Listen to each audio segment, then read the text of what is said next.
Everybody always asks me questions like, Brandon, why haven't you been in movies? I've been on a spiritual journey. But then I realized, black people don't got the privilege of going on spiritual journeys, okay? I went to the mountaintops in the Holy Land. What did I do? I heard God's voice just like y'all hearing me right now. It was audible. And you know what he said to me? Get back to work. Wait, what? See, I'm back on my... Y'all probably thought I was acting Drop of Thunder. I wasn't acting. You know, Robert Downey Jr. was being black the whole time, okay? Had Cat Williams talking about me, man, on the Shay Shay interview.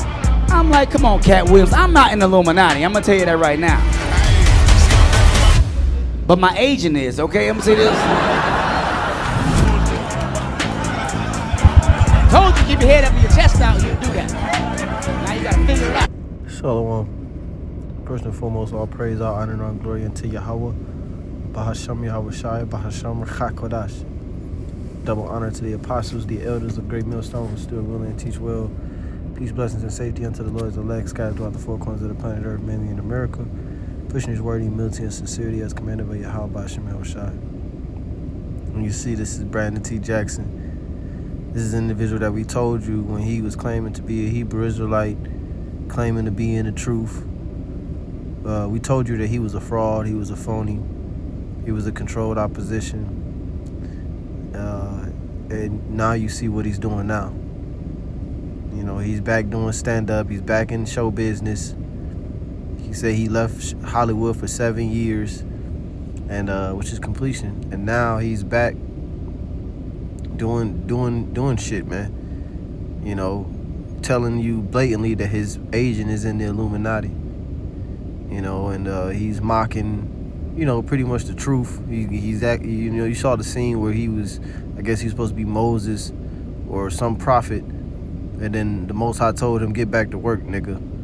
So that's what he's doing. He's back in show business, back in the world, which he never was really in the truth because he was a bugged out Israelite from the jump.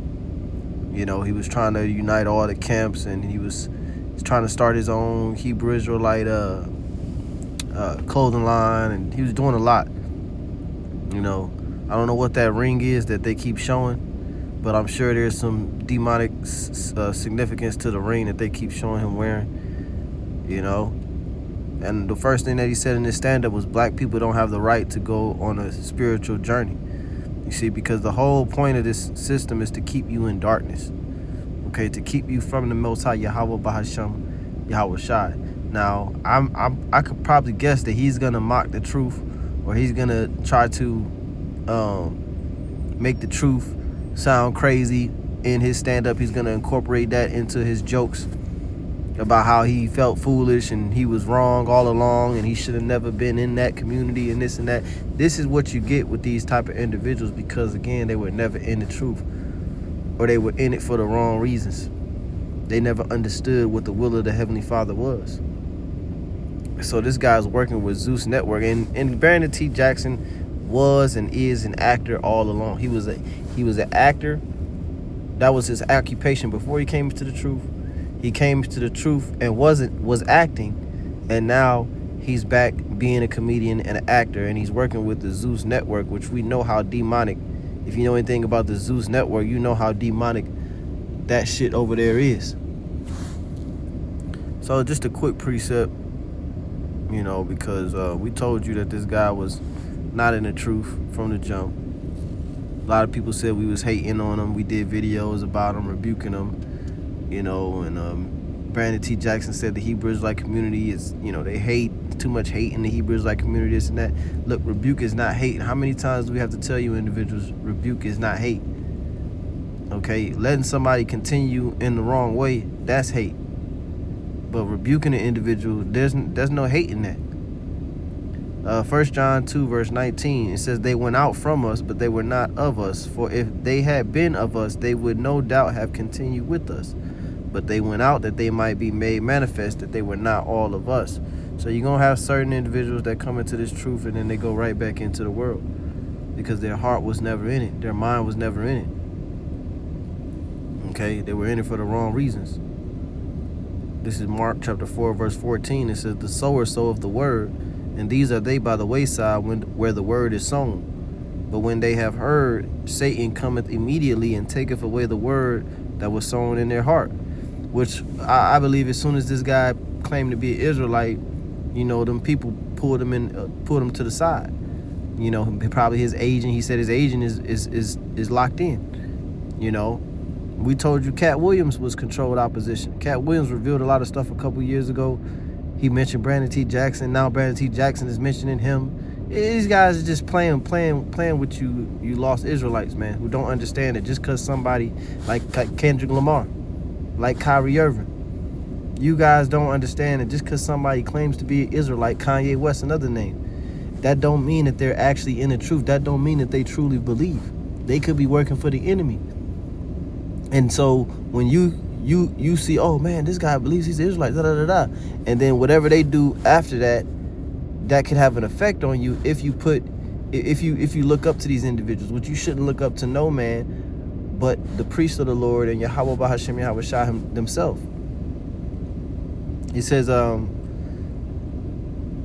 so yeah, I believe, like I said, as soon as he proclaimed or heard the word, I believe that he was pulled to the side and said, look, you can't take that path. You can't be no Hebrew Israelite. And if you're going to be a Hebrew Israelite, you have to do it this way, or else we're going to, do A, B, and C to you. They threatened him. Just like they threaten a lot of our people. That's how a lot of you individuals, you sell out, because Esau comes, he threatens you, and you don't have no faith. It says in verse 16, and these are they which were sown on stony ground, who when they have heard the word immediately receive it with gladness. Yeah, he was rocking fringes. This is the same dude. He was rocking fringes left and right, going on the news broadcast with the fringes on and saying, oh, Yahud and this and that, and I'm a Hebrew and this and that. Now look at him. Right back in the world. Right back in show business. Because he was sown on stony ground. It says, and these are they likewise which are sown on stony ground, who when they have heard the word immediately receive it with gladness, and have no root in themselves. Right. They didn't go deep. You got to go deeper than I'm an Israelite.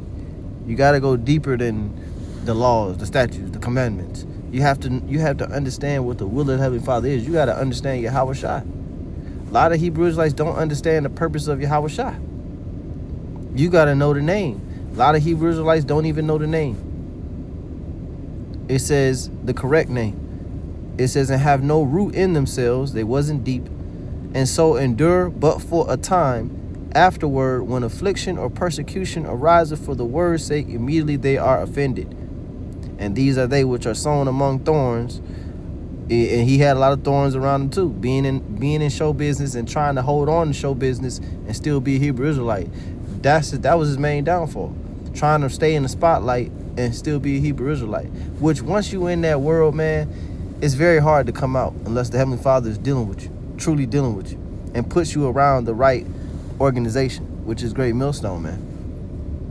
But if you're not led to the 100% truth of Great Millstone, you're going to be pulled by these forces. It says, in the cares of this world and the deceitfulness of riches and the lust of other things entering in, choke the word, and it becometh unfruitful. You see? So the word was just choked out of this dude. The deceitfulness of riches, the lust of other things, choked the word, and it became unfruitful for him. He talking about he went to the mountaintops. He went to the mountaintop of the Holy Land, and he heard the Most High talking to him, and the Most High said, get back to work, nigga. So now it's just all a joke. You see? It's just all a joke. And like I said, I'm pretty sure, I haven't watched it. I don't know if it even came out yet, but I'm sure he'll incorporate his time as a Hebrew Israelite into his stand-up and try to belittle it, So beware of these false prophets who come to you in sheep's clothing. Let's close with that. Matthew 7:15, it says, beware of false prophets, which come to you in sheep's clothing, but inwardly they are ravening wolves. Ye shall know them by their fruits. Do men gather grapes of thorns or figs of thistles? Even so, every good tree bringeth forth good fruit, but a corrupt tree bringeth forth evil fruit. So now this guy's linking up with Zeus Network and all these wicked, people. And he's pretty much back to doing exactly what he was doing before, man. I wouldn't be surprised if he throw on a dress in a couple days. Okay? The Lord is edifying, just a quick hit. Kwam Yasharallah. Shalom.